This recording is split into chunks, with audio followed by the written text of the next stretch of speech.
Well, hello everybody, and welcome back to How Did We Get Here? This is our first official episode, and we're glad you're here. We are so excited to do this and to share with you all just life experiences and just places that we've been or that other people have been. We're just really excited to share this time with you. Yes. So today we thought we would talk about how did Beth and I get here to the point of having a podcast together. How did we meet? You know, all those things. So. Hopefully this is entertaining enough. Yes. Just kidding. So, Beth, what were our first impressions of each other? This is a great question because, I feel like there's a lot of relationships that start this way, but not very many, move forward, if that makes sense. I just remember, because you moved... Why am I shouting again? I just remember when you moved here, and I saw... We went to church together for, a year? Maybe even 2. Maybe 2 years? Yeah. Before I actually, or either one of us actually pursued anything, Yeah. I think. I don't know. Mm-hmm. I just remember because we sit directly across from each other at church. So picture, the chairs are in kind of a horseshoe shape, and we are Yes. facing one another across the church building. Yes. For 2 years straight. Just, that's how we sat every Sunday. I just remember just looking at you and another person and just being like, what is wrong with them? What? I'm sorry, Kelsey. I thought you knew this. I was just like, they just look so mean. And I just remember that you and Braun, actually, Braun is my husband. I just remember you and Braun, connecting over worship, I think. Mm-hmm. Braun is our drummer Yeah. at church. Yeah. So, because we were all on the worship team, and here we are 2 years still not talking to each other. I mean, I'm sure we said hi or something, but... We must have. I just remember that you and Braun connected before you and I did. Yeah. And I just remember telling Braun, I just don't know about Kelsey. I just don't know about her. And he was just like, why? He just See, Braun saw the light. See, Braun he knew. has this weird intuition where he can see people and the situation before I ever can. That's just how he is. But I really thought that you knew this. So, and I swore I told you once, but I just remember. I'm pretty sure you have told me. I'm just rediscovering it afresh. I just remember telling Braun so many times. I don't think that Kelsey and I will ever be friends. Wow. I just don't know why. But then, okay, so what was your first impression of me, sitting across from you in Okay, church? well, observing you from across the church building, I don't think that I ever really, when you're around somebody, but, you're not consciously thinking about their existence much. Yeah. That was kind of how it was. I knew that you were there. I knew you were around. Uh-huh. You were on the worship team, so I knew you sang. So I knew we had that in common. But I couldn't see anything else that we had in common. Yeah. And I knew that you had a teenage son. Yeah. And then somewhere along the way, I learned that we are only 3 years apart in age. See, and that still amazes me every day because even when you just mentioned it a few minutes Yeah. ago, I was like, oh. How is that possible? We are really close in age. I know, but we're in such different stages of life that it was how do we even bridge that gap? I don't know what to say to her. All I know is that she sings. All I know is she sits there and judges me for just sitting here Well, with my thankfully, face. I didn't know I was being judged. Now I know, but I didn't at the time. You and your friend just have these very faces that just rest Wow. in an anger pose. Wow. I'm going to have to do some just, real self-reflection. I just had this impression that you guys thought you were so much better than everyone else. I don't know why. Thank you for being honest. I don't know why. I can still picture it in my head. I was just anyways. So, but then we have a small group together, stirring group. And I think we ended up connecting a lot there because I think that's where I realized that you had a sense of humor. Or maybe it was because we together demolished an entire can of olives. Maybe that was it. Oh, that was a good connecting moment. That was a good connecting point. It was the olives, wasn't it? It was the olives. Yeah. But I also think it was I think it truly was something that you mentioned the other day, like the fact that we could be so deep into stirring group, and like you and I would connect over some like tiny little joke off to the side, like, but still then go back to the serious conversation of what the Lord is doing or how our hearts are feeling or whatever. But we still like have this sense of humor. And I'm sure Dave hates us for it, but... Whatever. Dave is our small group leader. We love you, Dave. Thanks for putting up with us. Every time we just, like, start to sit next to each other, he's like, oh, no. I know how tonight's gonna go. And then, I mean, you could take it from there. Yeah. So, I mean, clearly, after some time of either not being aware of each other or actively judging one another, apparently... then we realized that each other really did have, like, a sense of humor, and we did connect on the way that we see the world and, you know, our relationship with God. And then we went to a conference with our church, and it was a drive from when we were staying to the conference center, like the church where the conference was. Probably like 20 minute drive? How far was the drive? Oh, I thought you were talking about, like, the 3-hour drive, like, from... our location to the town in which we were. I mean, that too. Yeah. Okay, well, I'm just thinking about how random it was that we had Dave's vehicle loaded up with 6 women in there, and Dave was not in there, or his wife. Yeah, like, just his we car. Just hijacked his vehicle, I think. Thanks, Dave. It's because I get really car sick, so I drove, and you sat passenger. Yes. Because you also get car sick. Okay, all the details are coming back. Yeah, and this is like when we're figuring out that we both really love olives and sense of humor. So I was like, oh, this is going to be really cool because Kelsey's going to ride passenger, and I don't really know much about Kelsey, so this is going to be awesome. But then, like, having all the women together was fun. Meanwhile, Dave and Amber, also going to the same conference, are in a completely different vehicle. Nice. Anyway. Yes. So maybe it was the fact that we were driver and passenger that we felt like we were hosting a podcast. Yes. Or something. Yes. And so we just started doing this little segment called 5-Minute Life Stories with Kelsey and Beth, where someone in the car would get 5 minutes and tell as much of their life story as they could in that 5-minute span. It was the greatest thing ever. It was so fun. I still remember that, and like even if we went back today and did it over again, it would still, like, even with the same people, it would still be so much fun. Yeah, because there's people, I mean, clearly from our story, you can see there's people that you interact with day to day that you just don't know their actual story. Like, where were you born? You know, what was your childhood like? Did you go to public school, private school? Like, what even was your life? Yeah, did you have a child when you were a teenager? You know, details like this. Details no one would ever know. Yes, exactly. Until you spend a 3-hour car ride and then 20 or 30 minutes each day at the conference. So each day we would try to squeeze in as many life stories as we could on the way to conference.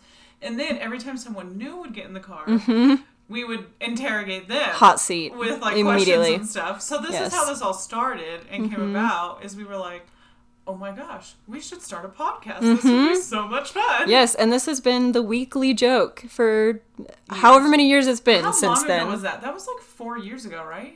3? Oh my gosh. At least 3. It was the conference before last. No, it was the conference before that.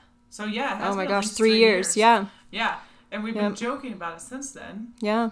With everybody that knew about it, like, everybody we interviewed was like, yeah, this was good, like, because there's funny, deep, rich stuff in there, and we were able to pull out a lot of things and, like, redirect a bunch of misconceptions that we might have had about people. So then you're not judging people across the church, you know, for example. Oops.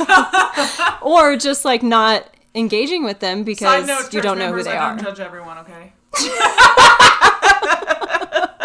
If you are seated across the horseshoe from Beth, watch out. You were going down. No, or you could end up with, like, a new friend, you know? So there you go. So now Kelsey and I sit reframe together it that way. Every strain group. Yes, exactly. Great. Oh, that was funny. It was good to go down memory lane and sounds like so reminisce. long ago. I know. Well, then we also trained for the 10K that you ran, but I didn't. Yes, so this was one of my favorite things recently where I feel like I got to know you a lot more.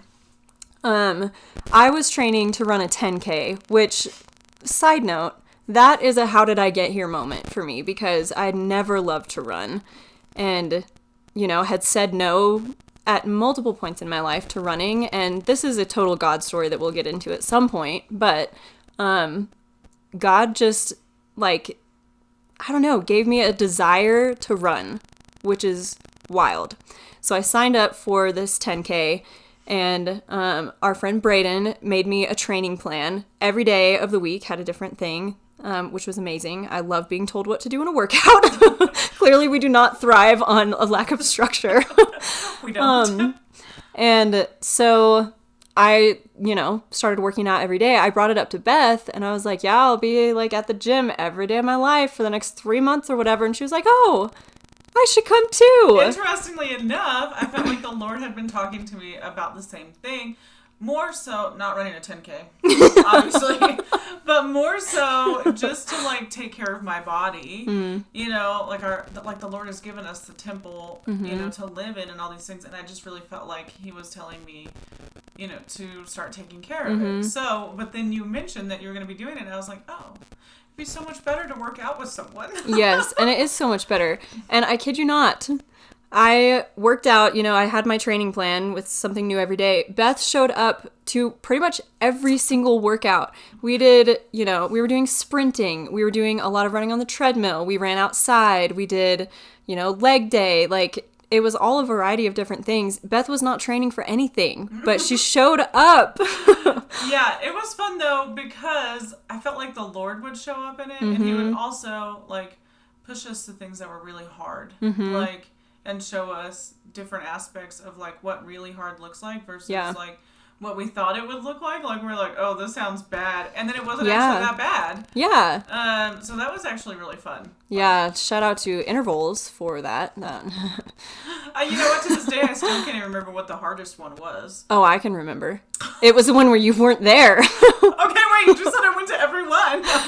Almost everyone. For the hills. And when I said that, there were a couple. Actually, now that I think about it, my hardest workouts were the ones that you were not there for. It's because I was there. Is it because you didn't want to be there for those ones? Or did it just happen that way? I don't know. But I think there is something to be said about, like, working out or, like, doing anything hard alongside somebody else is so much easier. Yes. Careful of your computer cord. Yeah, there we go. And so, like, naturally, the workouts, those workouts would have been hard anyway. It was, like, sprinting intervals on the treadmill, which was so gross. Oh, yeah. But, like, the fact that I was doing it alone, I think, made it harder. So, it was great when we worked out together. And then I ran my 10K, and, we did run a mile afterwards together. We did a mile race in our town, like our local And I will just say mile. That I died. I thought I was going to die. It was a mile long, and we've been running like 2 or 3 miles at this point together. And we ran a mile long in June, and it was so hot. It was so hot. I literally passed some people on the road, and I thought they're going to see me pass out. Like, oh, no! I was so hot. And it wasn't even that it was that hard. I was so hot. I was like, oh my gosh, that person is about to see me collapse. Wow. Should we post the picture to our Instagram of Beth at the end of the race? Yes. I think we should. That's our next question. Yes. Should we post that picture? Yes. You guys tell us what you think. Cast your votes. Maybe one day we'll take you guys to the gym with us. Like, oh my gosh, yes. I don't know if anybody wants that, but let us know if you do. Because it's such a trip. Yes, it is a great time. We were talking about 10K for some reason. I don't remember. Anyways, next. Okay. So moving on from there. So that was, how we got to the point of being friends at all and now having a podcast together. Right, exactly. And being workout buddies. So that has been amazing. Okay. Where should we go from here? We have a list of questions. So Beth, why don't you just pick one of those and we'll go with it. How about we do... What is the best unexpected situation That's you have the found one yourself I in? was thinking of too. Great. Because I feel like we went from unexpected friendship. Yeah. So let's go unexpected life situation. Okay. Do you want to start? No, I just asked you the question. Oh, sorry. I honestly think the best unexpected situation I found myself in is living in rural Colorado for almost 5.5 years now. It was nothing that I planned, and at some point we'll do a more in-depth, like, each of our stories and how we ended up here. Because neither of us are from Colorado originally. But it was definitely, like, a big risk that I had to take to move here. And yet the Lord made it clear that I could choose. I could, go with what I knew, or I could do something totally unexpected and something that wasn't familiar. And so I chose here, and it has been the best thing, like, being here with the church and, like, our small group and just the community and working at the coffee shop. I have pretty much daily moments where I'm driving to work, like, looking at the mountains, and where we live is absolutely beautiful, first of all. So if you don't live here, I'm really sorry. And if you do, welcome. Congrats. But it's beautiful, just like mountains. It gets real snowy in the winter, and then just really pretty in the summer and spring and fall and everything. The sky's been really pretty. So pretty. And like living rural, like I have a commute to work every day, so my 20-minute drive in, almost daily, I'm looking around and I'm like, how did I end up here? Like, if I wouldn't have chosen this, and I mean, if I had been aware of what the winters are like here, I for sure would not have chosen it. And so it was just the goodness of God and the kindness of God to bring me here. And so I think about that a lot. I'm just so glad I ended up here. Is there one, like, particular reason, like this, not just the snow or the winter or whatever, or like living in the middle of nowhere, because you live in the middle of nowhere, like, were you a city girl or whatever? Like, is there one particular reason why you thought this would never work, this situation? That's a good question. I mean, a lot of it is just the weather. I had never lived in a snowy place before, so learning to drive and just like operate in the snow was different.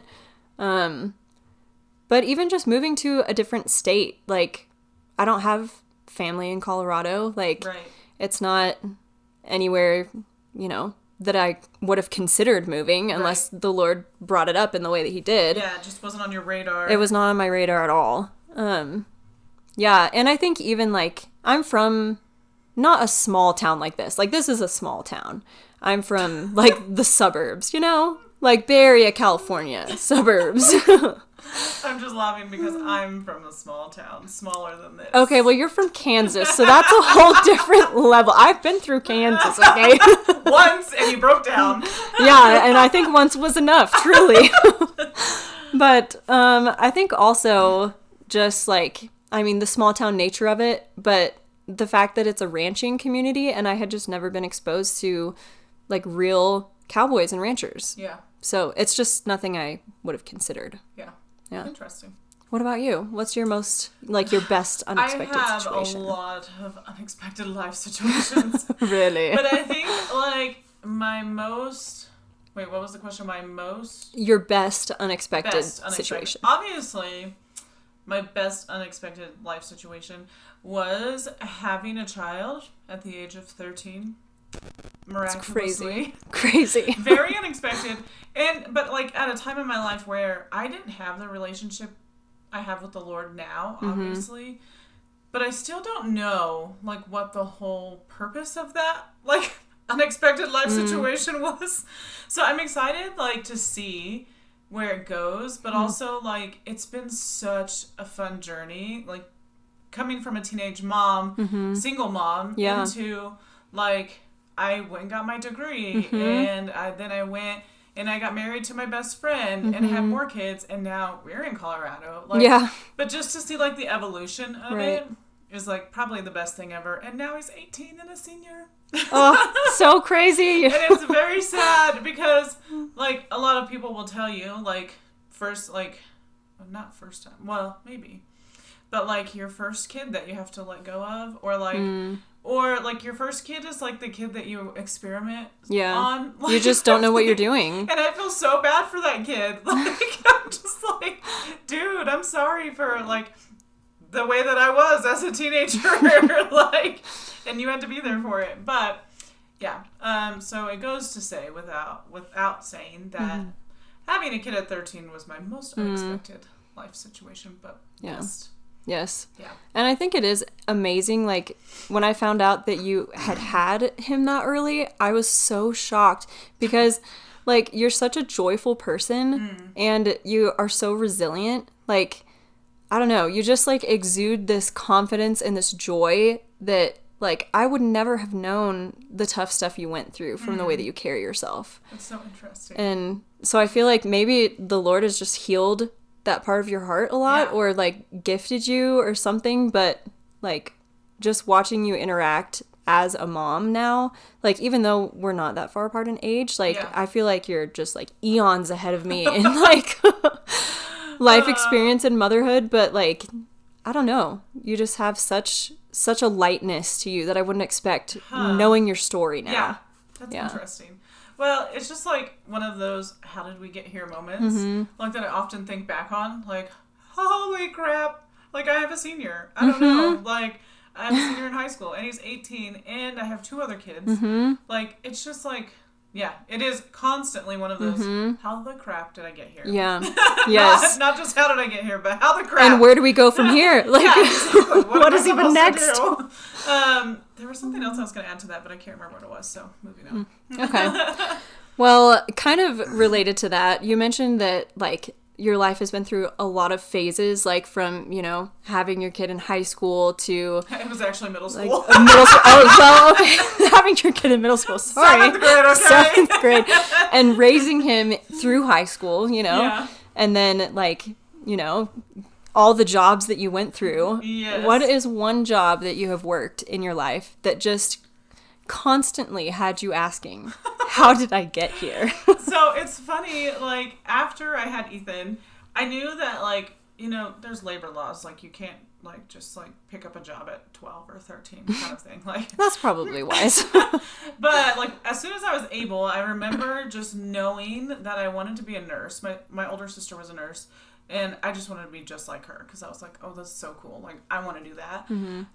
So when I was 16, I got my CNA license, and I became a CNA for years. Okay, so that started at 16.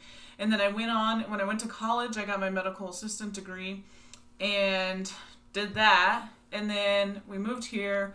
So I've been in the medical field for all these years. And then, like, in the middle of COVID, or right before COVID happened, the Lord told me that I needed to be done with it. And, you know, when the Lord speaks to you, sometimes it's like that question of, like, was that really him? Or, like, am I imagining this? Like, this seems strange. Like, whatever. But I really felt a peace about it, and I really just felt comfortable walking away from it, which really sucked at the time. It took a lot of, like, my pride, like, I had to let go of. Yeah. But so then I decided to take on the adventure of working at the bank, which, if you know anything about me at all, I hate math, and I hate numbers, and I hate finances, and I hate anything to do with it. And it was the most unexpected job that I ever thought I would be in. I never thought I would be in this. Like, me and my older sister had this joke with my mom and my other sister because they are accountants and we were nurses. So we had this thing of, like, science versus math. And so anytime we would do something, it would be like science versus math. And we were so excited about it. But anyway, so then I joined the math side of things, apparently. And it was terrible. And I remember, like, 3 months in, asking the Lord, like, Lord, what are we doing here? Like, you brought me here. I don't know what I'm doing. I think this is stupid, number one. Like, yes, you can tell the Lord that things are stupid, and he'll still love you. But I just felt like the Lord told me he was showing me something, and I feel like he has. But long story short, that is my most unexpected job situation I was ever in. But it did bring a lot of growth in me, and I was really appreciative of it. Yeah, and even, like, to give up the identity that's attached to being in the medical field. And we knew each other by this point. So I actually got to watch this happen, which is pretty cool. Like, We were actually friends at this point. we were not judging each other at this point. This was post-Olive, if you know what I mean. But, like, giving up a career, like a medical career, for a job that really didn't make sense for your personality or for what you wanted to do. Yeah, I was just so confused. And I just remember, like, I don't know. I'm like, how am I supposed to do this? Like, because that, like, the job that I was at, the medical assistant job that I was at, was my most favorite job in the whole entire world. I was working in an OBGYN clinic. It was literally my bread and butter. I loved it. And then I was like, really, Lord? Like, you want me to leave this? Yeah.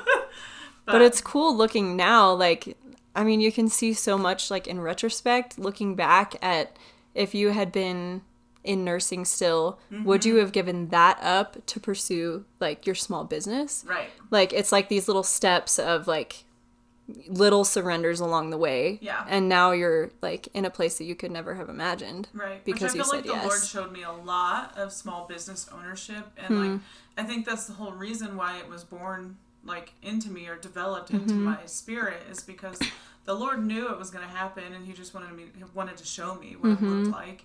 And he did. He showed me a lot of what it looked like before it happened, but you still can't. Small business owning is still very unexpected, even with the Lord, okay? So, what is your best unexpected job? Well, I feel like there are so many answers I could use for this, but first of all, we did the poll on our intro of what people wanted to hear, and people did vote for me describing my job, so I thought I would throw this in here. A youth group that I have been very blessed to work with in Zambia came up with my job title, which is, let's see if I can get it right. Oh my gosh. This is so much pressure. You got it. I can't. I keep getting ready to say it and then I lose it. You've got it. You were just saying it. Tuda Ristanary tint. Yeah. Tuda Ristanary tint. There it is. I hope you guys are proud of me because that is a hard word to say. So tutor, barista, missionary, and then the last part is personal assistant. So there we go. You're welcome. You did it. You mastered I did it. Woo! But as far as a job that had me questioning how did I get here, I don't know. Okay, do we want to go with like a funny like how the heck did I get here, or do we want to go with like a this is so cool? How many jobs have you had is my real question. Oh, I don't even know. A lot. And random ones. How about you pick one that I don't know about? Okay. I don't know if you know about these though. Have I told you about the chocolate factory? Yes. Okay. I went to the chocolate factory. Yes. Chocolate factory. So I did work at a chocolate factory in high school. It was amazing.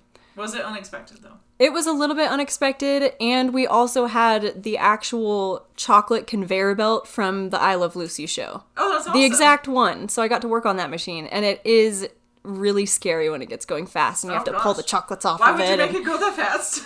It's just the way it goes. You can't adjust it. So they're like, we're turning it on. And then you just have to get ready. And you can't be shoving the chocolates in your mouth like they do in the show. Was there like a storefront to this? Yeah. Or, so could people watch you take chocolate off the conveyor belt is my question. No, we were in the very back doing that. But we did have a whole showroom where you could watch the chocolates and the popcorn and everything that like the caramels being made. Yeah. So it was a really cool job. I loved it. They were the sweetest people. Yeah. I loved that job. What about a random job that you really thought, what am I doing? Okay, Prometric. Are you familiar with this? That is not where I thought you were going. I don't know what I thought you were going to say, but no, I don't know what that is. So basically Prometric is like a testing center for like people taking nursing exams or interesting. Random like trades exams and stuff like that. Yeah. And then maybe some psychology exams. I don't know what all we proctored, but it was a test proctoring center. Yeah, that makes sense. It was on the 3rd floor of one of our college buildings. And so this is, I think I was a college senior, desperate to make a little bit of money. And they were going to pay me $13 an hour. And I said, yes, please. And so... Which is so unheard of. I know. And so, you know, basically... Me and the other person I was working with would sit on one side of this, like, soundproof glass. And so we'd have our little computer. We had this whole, like, checklist we had to do with the test-taking people before they went in to take their test. We had to, like, metal detect them and, like, scan all their details and, you know...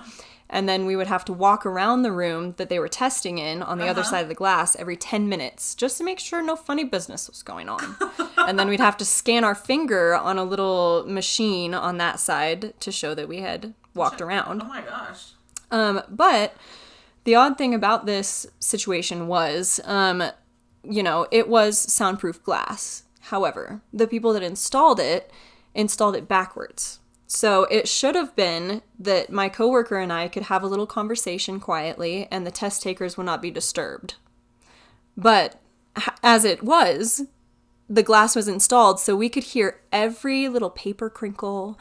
We could hear them writing on their little paper tablets. We could hear their keyboards clicking. And they could also hear everything that we were saying. So, it was installed backwards. So we had to spend our shift in absolute silence. And there was no end point to this. It was till the last test taker is done. Oh my gosh. So sometimes it would be 9 hours of sitting there. So is that the longest you've ever been quiet in your life? Oh my gosh, Beth. I'm just wondering. I mean, no, I think I've been on planes longer than that. I've been pretty quiet on planes. You just didn't talk to yourself or anything on a plane? No, dude. Oh, am I the only weirdo that talks to myself? Apparently so. I guess we're going to find out. Yeah, so that was just one of those jobs that every day that I worked there, it was mostly like on weekends, like Saturdays and stuff. And I would just be like, what am I doing? How did I get here? What is going on? So it's funny to look back on, but it was not the greatest. Not fun because it was I not don't know very if fun. I could be quiet that long. But I mean, $13 an hour against those student loans, I had to do it. Had to do it. Yes. So, how do you think that?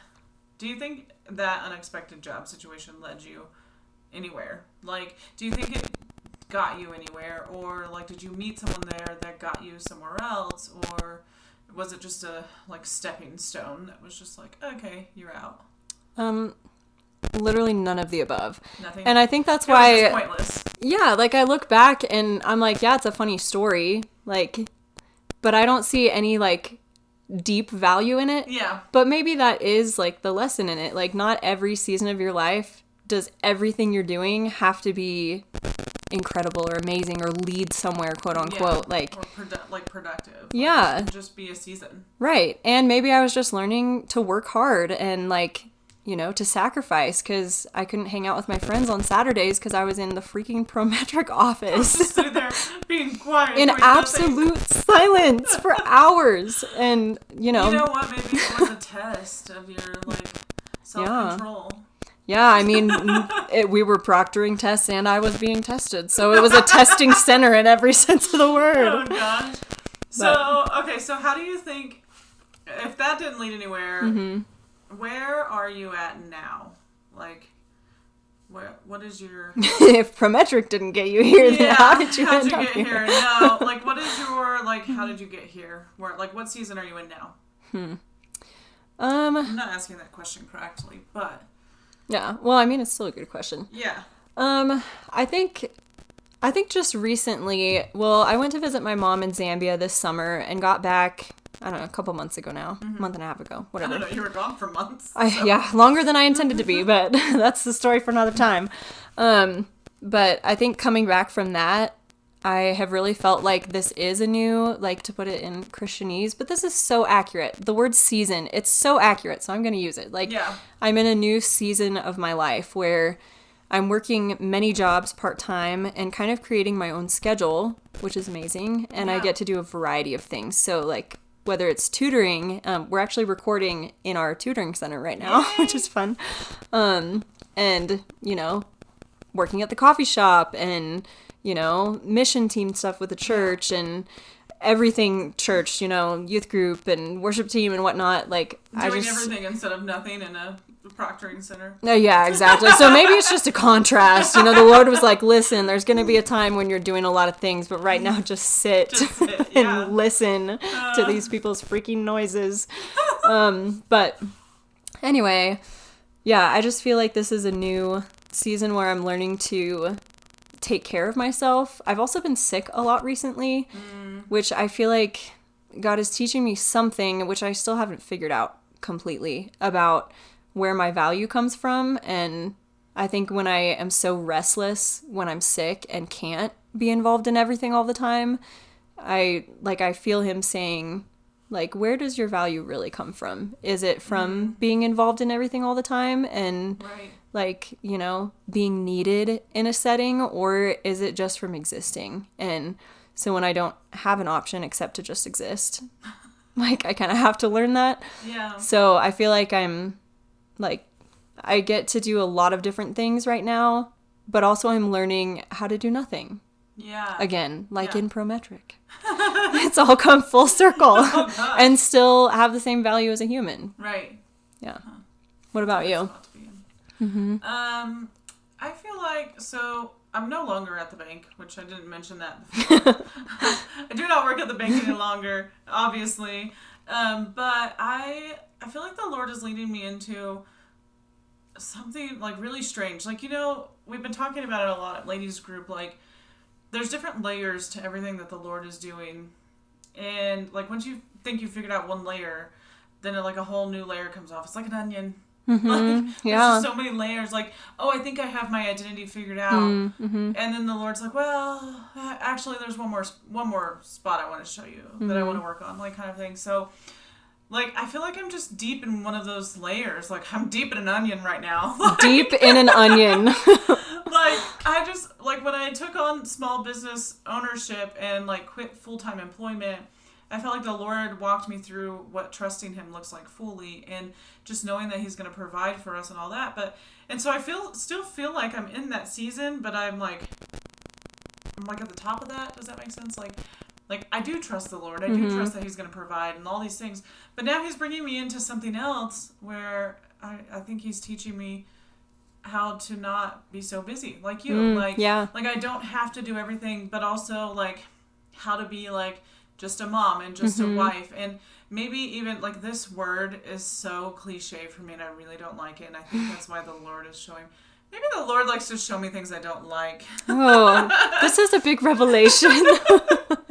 But I really feel like at this season, He's trying to teach me how to be a homemaker. Which I don't love the sound of that. But You're not okay. a trad wife? Yeah. Beth, you have like goats and chickens. I know, like a whole homestead. Yeah. And I'm supposed to learn how to honor that and honor what the Lord gave us. And that's just a weird place for me to be in. So that's where I'm at right now. And it's fun. It is truly fun. And He's given me visions of what it looks like and how to be a business owner and a wife and a mom and all these things at the same time. And I feel like He's only put me in this season to be available for all these things. Wow. And I think it's great. And I'm loving it. And I'm loving having random times throughout the day where I can just go do something. Like, it's great. But it's a learning process. So that's where He has me at right now. And I don't even know how I got here kind of situation. But there's no other way to explain how I'm in this situation besides saying that the Lord has done it. Like all situations in life, like you can look back on and be like, oh, the Lord did that. But like right now in the midst of this, I'm like, the only way this is happening is because the Lord is in it. Yeah. And so I'm just going with that. I'm just relaxing in the fact that the Lord is in control. Yes. Going with the flow. Exactly. Yes. It's like that meme that's on Facebook. I was thinking about that too. The flow, and it's like the giant It's like the rapids. That's my going flow with right the now. flow. So, anyways. Yes. Yeah. Okay. I'm ready for your question. Okay. We thought that we would wrap up our first official episode, with a fun little segment also called How Did We Get Here? But like, how did we get here as a society or as a world, or just the things that you wonder, like, how did this get started? Or who invented this specific thing? Or why is this normal in our world? Yeah. These are the things I wonder about. All I don't right. know if anybody I'm else so does. excited. And somebody probably knows the answer to this. And if you do, please comment Yes. and tell us. But, like, comment nice, because I actually don't know. So, Okay. I'm so okay. ready. Are you ready for this? Yeah. I just wonder, who is naming the streets? Oh, that's a really good question.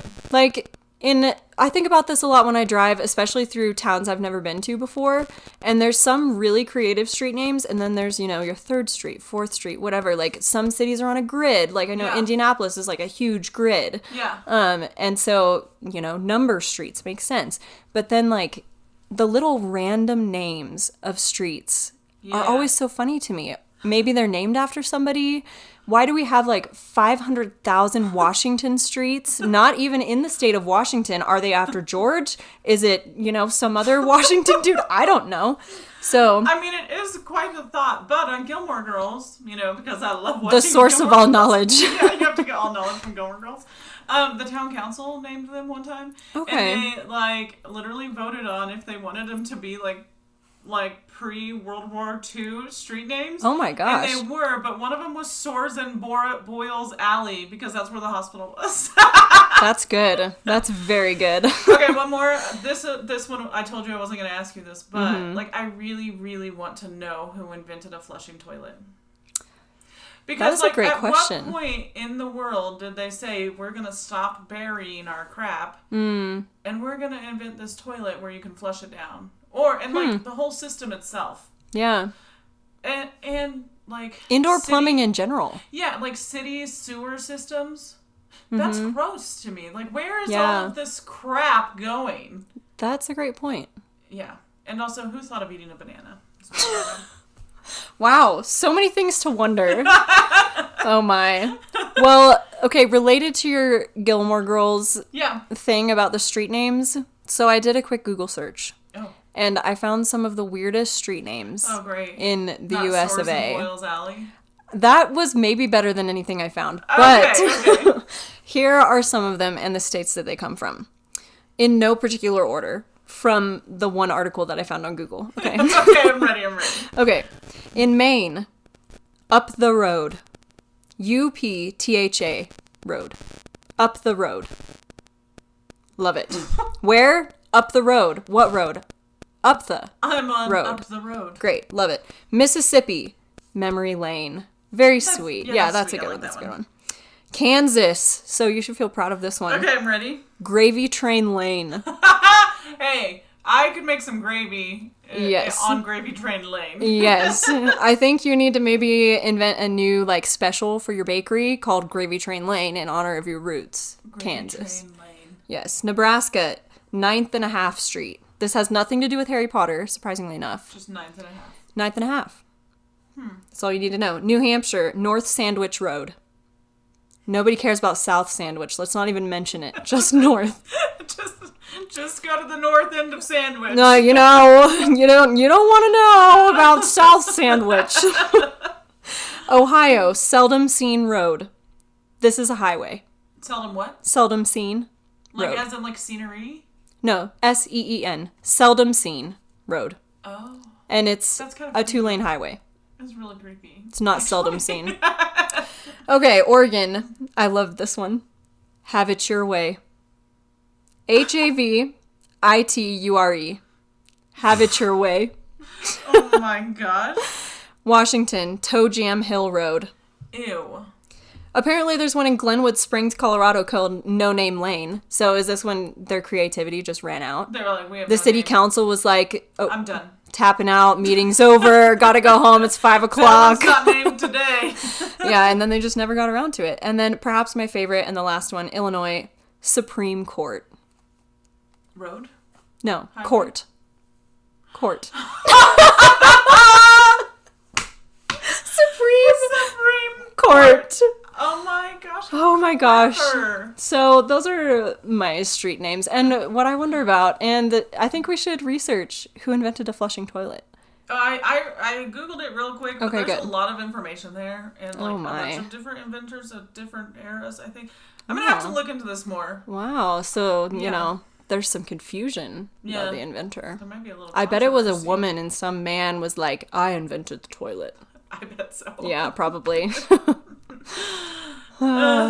Great. Okay.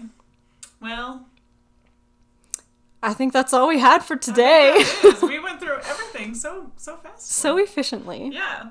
Very Well, I nice. hope you guys enjoyed listening to us ramble on about random things, but I also hope that something in here is helpful or enlightening or maybe just funny, I guess. Kelsey and I could be funny. Sometimes.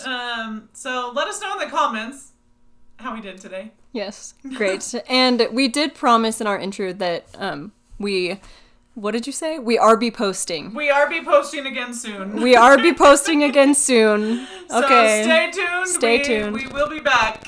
Okay. Bye, Bye. guys.